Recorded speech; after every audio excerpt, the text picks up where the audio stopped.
This is a People and Places project interview conducted by the Langston Boulevard Alliance, and today we're at the Heidelberg Pastry Shoppe. The date is 9/25/24.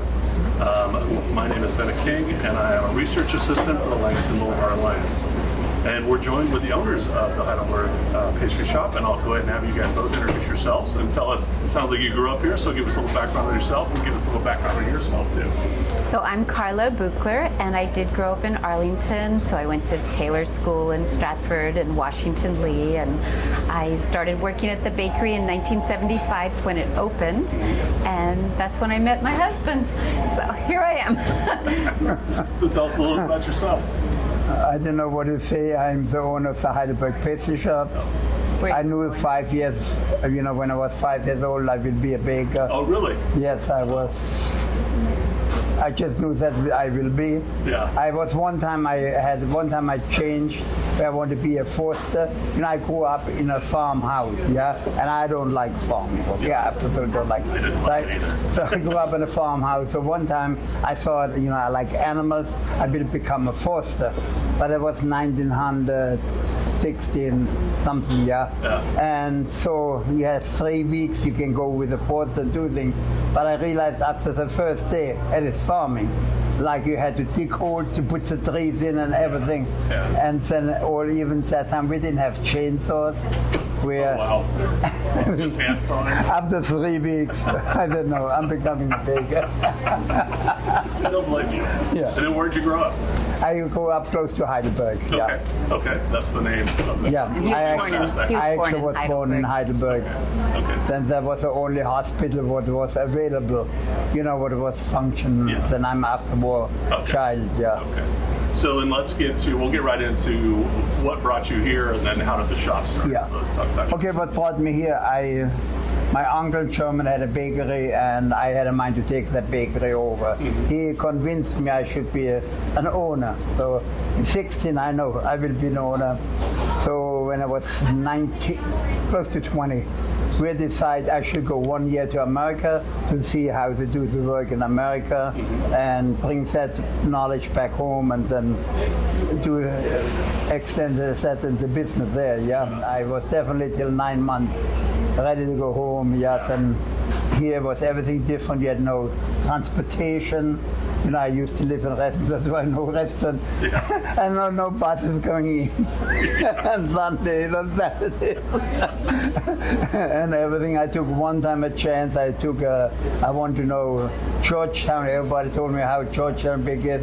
So I took $20 cap to go in, and $20 cap in that time to get out. Yeah. But $40, I made $100. I realized that's not a good system, okay?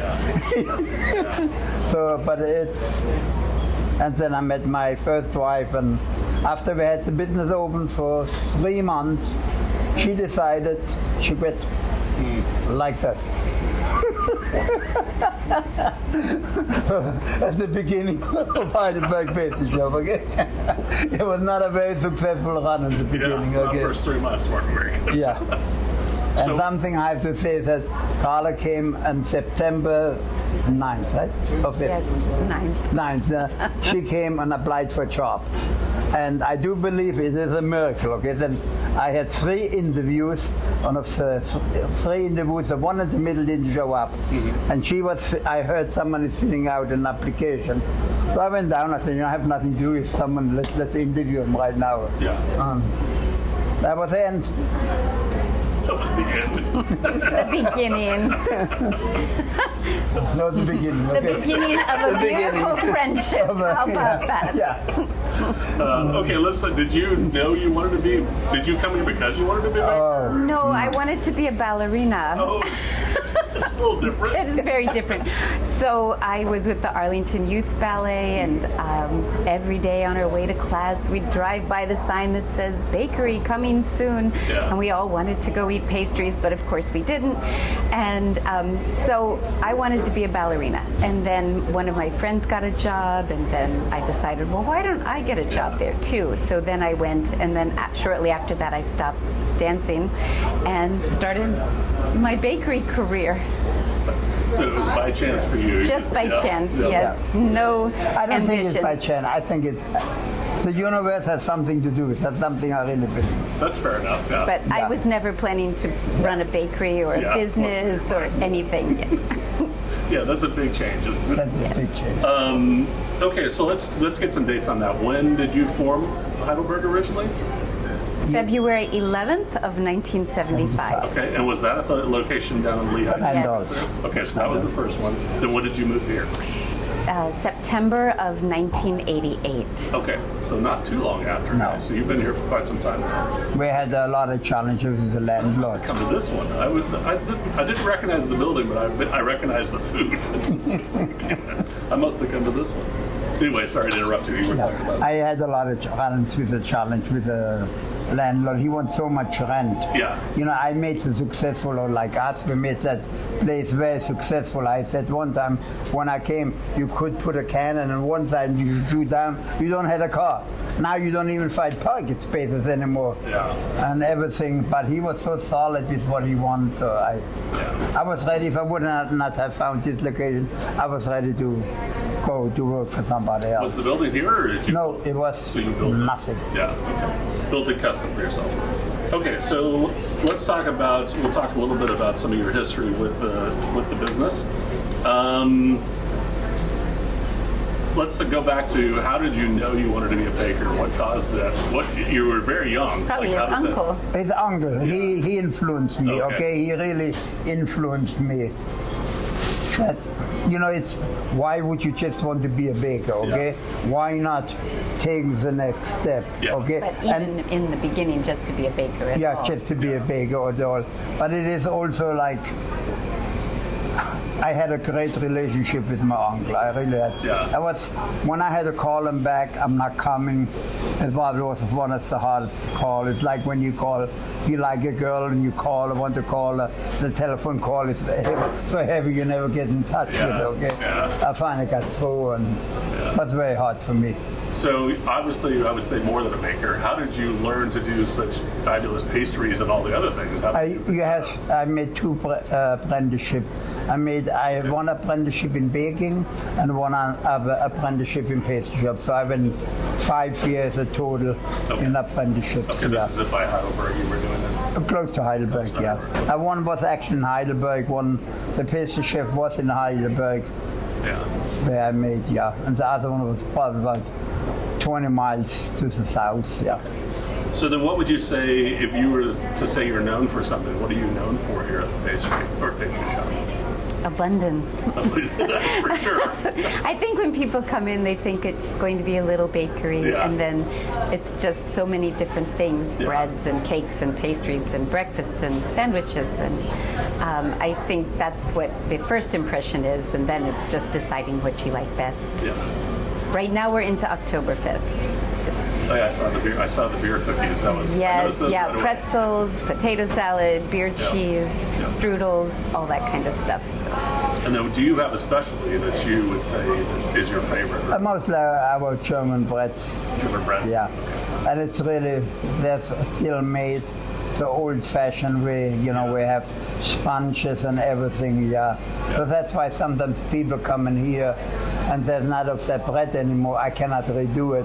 Then it had close to 48 hours from the time we made it to the time we bring it down. It's a process, you know, and you cannot. Yeah. I have to guess, like today, you guess a little bit more. It's rainy, yeah. If it's today beautiful weather, you gotta cut down. So, but then now a customer come in, takes 10 loaves of one. I cannot redo that bread, and then sometimes I get a little bit uptight why we don't have it. Right now, we sell a lot of Black Forest cakes, strudels, and pretzels. That's like the theme of this season. Yeah. So let's talk about the community a little bit. I will say, when we first started this project, the county asked us to not do the ones that had already been served like you in the first round, but to come back later. And so we opened it up to the community to ask who get some input from the community. Who should we talk to? You guys were number 2 on the list. Oh. So you guys was Mr. Moore's Barbershop and here. Oh, well, the that's two so ones nice. They recommended very quickly. So what I wanted to ask you about this is, what role do you think this pastry shop plays in this community? Why were they so? Why did they want to I stay think here? we've been around for so long, and people, their families have brought them here as young children. People stop by on their way to work. I think many people have worked here, and now we have had their children working here or their grandchildren working here, and we do a lot of involvements like in donations with schools and different things. I think we've just been here and people kind of expect us to be here, and we hope we can always be here, but I think we've just been part of their lives for many occasions. But I also, one of the things we care very much. Okay, like my customer, it means everything to me. Okay, it's not like a number; it's something. And I do believe people feel that you care about the other people very much. Yeah, I think that makes a lot. Like my wife, when we were constantly convinced that. Make sure the customer is number one. Make sure that if you have a friend coming into your house, do you ignore them or you say, "Oh, nice to see you"? Yeah. And you definitely have to convey that constantly, and how important it is to treat the customer right. Like upstairs, when something like comes out, they want to send it down. I said, "If that's your car, and the mechanic gives you half a piece back, would you like that?" No, okay. So I said, why would it be different to bring it down here to our customer? Do you guys have, and I'll ask both of you to answer this, favorite memories or some of the memories that stand out over the years here at the pastry shop? I'll start with you. Well, I always remember when I first started working. I remember like when we first opened here. I remember our kids always worked here. Our son still works here with us. Yes, so we've had just lots of family over the years. We have 2 of our nephews working with us now, and I think I feel a sense of family and community. And so many of the employees that they come back and then they say hi when they've been gone 20 or 30 years, but they want to show their children and just sort of experience how life was. And sometimes they say nothing has changed. Yeah, that's kind of a common thread we've heard with a lot of the business we've talked to. People will come back just to say hi, just to have the experience again, right? Yeah. Yes. And how about for you? Some of your favorite memories? I was very similar to my wife. Yeah. Any crazy stories? Anything that? None that come to mind None you want to specifically. I like that with Johnny Shea, yeah. I love this one. Okay, so this question is about businesses like yours, mom and pop shops, the legacy businesses that have been around forever. Why do you think it's important that businesses like yours stay here and are a part of the community? Why is that important to the community? I think eventually if you don't have businesses like us, you have just chains. Yeah. Okay, there's no more, like we see right now in Europe and a lot of places, bread is actually made in China and brought over. Yeah, in a country can make it cheaper in China. There's no more. Most people don't understand it's a small business what runs the country, okay? Yeah. It's not a large business. Yes, large business, they hire 10, 20, 30,000 people, yeah? But if they find a new gadget, you're gone tomorrow, okay? Yeah. And I think people need to understand it's really important to keep the local alive. Like, okay, we have an advantage here. We don't have to raise as much prices as most other accounts. This is our own building, okay? Yeah. So I don't have to pay $20,000 rent. So it really makes a big difference, but it is sometimes feel like with production, like our cocoa, the cocoa powder that went from $98 to $250, a 50-pound bag, okay? The chocolate from close to $5, now it's $10. Okay, and it is such a tremendous hit for us, okay? I cannot all of a sudden tomorrow I charge double that amount, so somebody got to. Yeah. And also it's hard for me. I have a lot of flowers from Germany coming over, where it's sometimes hard to get it, very hard sometimes to get them. And we have so much storage downstairs where before you have to store so much just in case if you wait 2 months, you don't have to tell your cousin for 2 months you're not getting the bread. Yeah. I cannot get this kind of flour in. How about you? Did you have anything you wanted to add to that?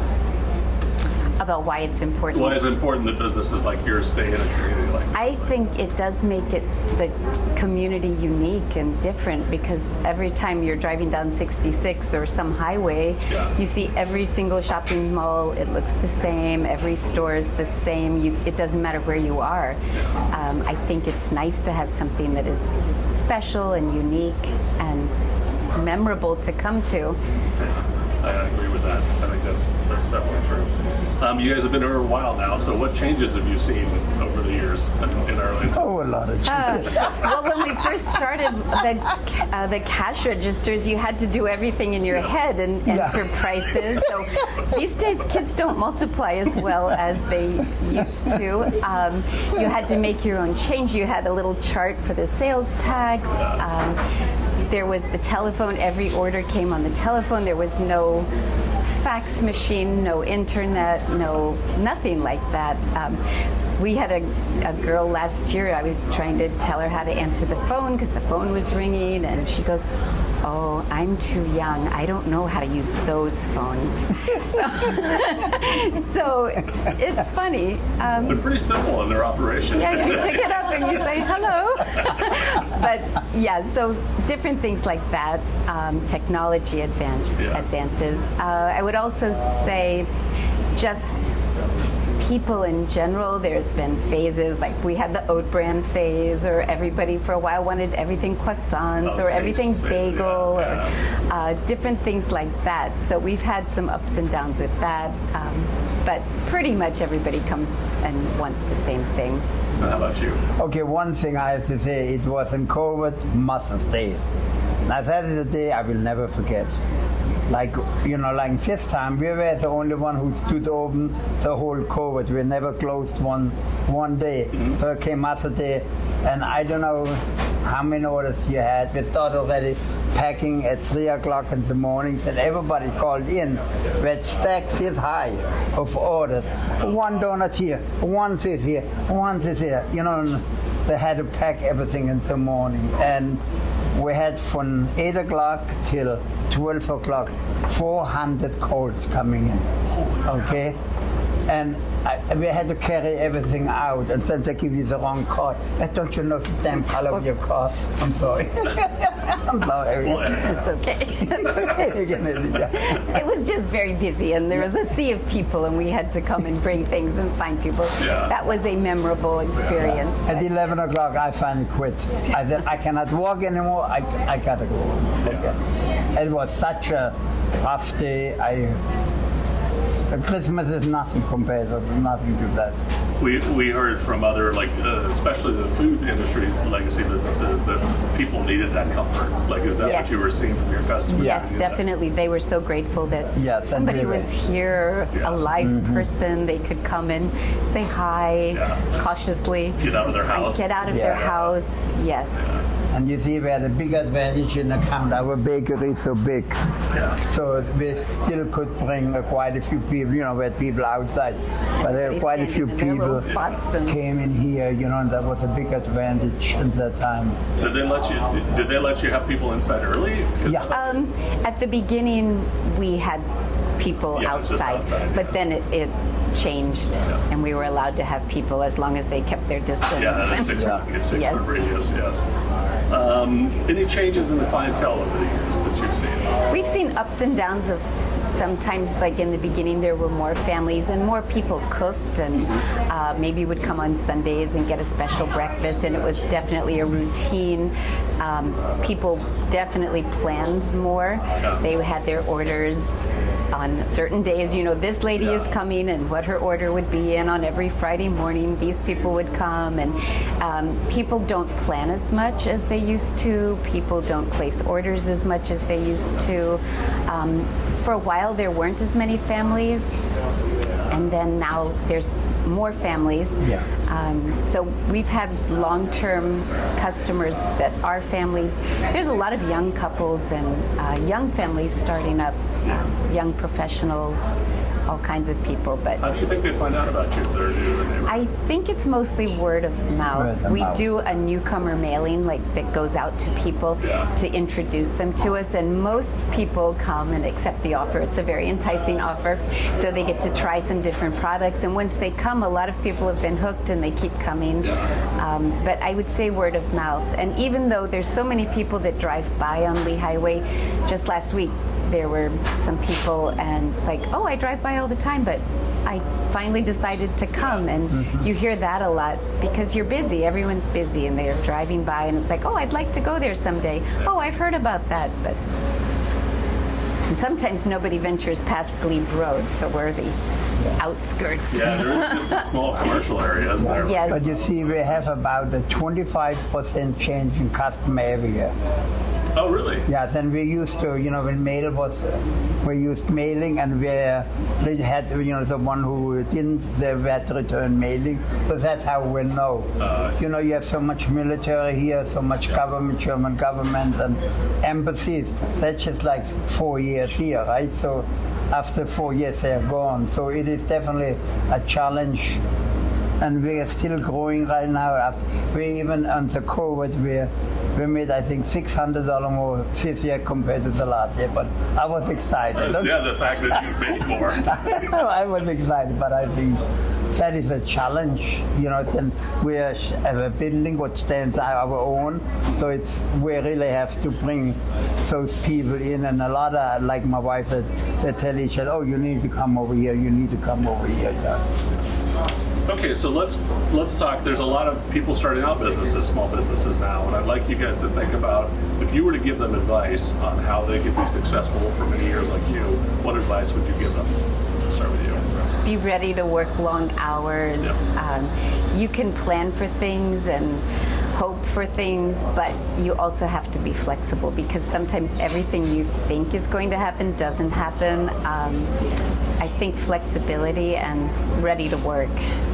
How about you? Same idea. Yeah. Like when I started Heidelberg Pastry Shoppe, at least for 4 years, I worked 20 hours a day. Yeah, I believe it. Okay, and I used to live in Redden, that's why I finally got a house in Arlington. And my speed limits were German speed limits, okay? And the police didn't like it. Hard to believe. So but people, when they go in a business, most people underestimated what it takes. Yeah. And it's the same in accounting. It's not that you're good in business. Okay, you got good in your accounting. It's getting more difficult and more things we have to fill out. More things has to be done. Yeah, and I think we should have, in my opinion, a little bit less regulation to run more. It's easier to run things. Okay. Yeah. That's my opinion. But I had a small business too, so I absolutely agree with you. There needs You to have be- to have good support people to help Yeah. you, like a good accountant and a wife. Yeah.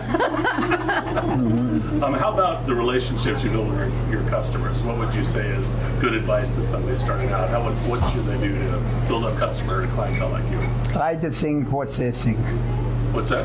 Try to think what they think. Okay, think what they think. Okay. Yeah. I think it's important to be there and be a Yeah. face of the business, Yeah. because so many people, they come and it's like, oh, is the owner really from Heidelberg, or how did you get the name of Heidelberg? And or does anybody here speak German, or are they really German, or You're like, things "We got like a guy." that. Yeah, they just think, oh yeah, you pulled a name out of the hat or something, or they don't know that you're the owner, or they think the owners are someplace else. I think it's important to be here. To be with the customer. I talk a lot with the customer when I'm here. Yeah. That's good advice, yeah. Yeah. I think they probably remember that, right? That's probably Yeah, it's a lot of people, you say something and you get in conversation and something, really. I We think have very fascinating people in this area, and Yeah. very fascinating customers, and Tell us about that. So you don't have to tell us their names, but like No, there's within the governments and within all of the different this area has a lot of really interesting, important people, but sometimes even the most important people are just the normal people, and you hear their stories or you know what's going on in their life, and I like that. Yeah, and they need some comfort too. Yes. Okay, so let's talk about, you said you have a son that works here, your family's all work here, sounds like all of them. Yes. Yeah. Years. Tell us about your plans for the future. Is it going to be stay in the family? You're gonna Well, keep going? we would hope so. Yeah. Yes, that's the plan. And our son has 4 children, and our daughter has 1, and so that would be the plan. Okay, so that's the hope right now. Yes. Yeah. Keep it organized. But no plans on leaving, no plans you guys want to keep. Not at this moment, no. Let's see how everything goes. Yeah. We hope Sometimes our my health- bones hurt, okay? Yeah. I know that. When you're here from 12 o'clock at night, Yeah. you can feel a hum. I bet. Yeah. Okay, well that's all we have for today. Well, that was easy. Yeah.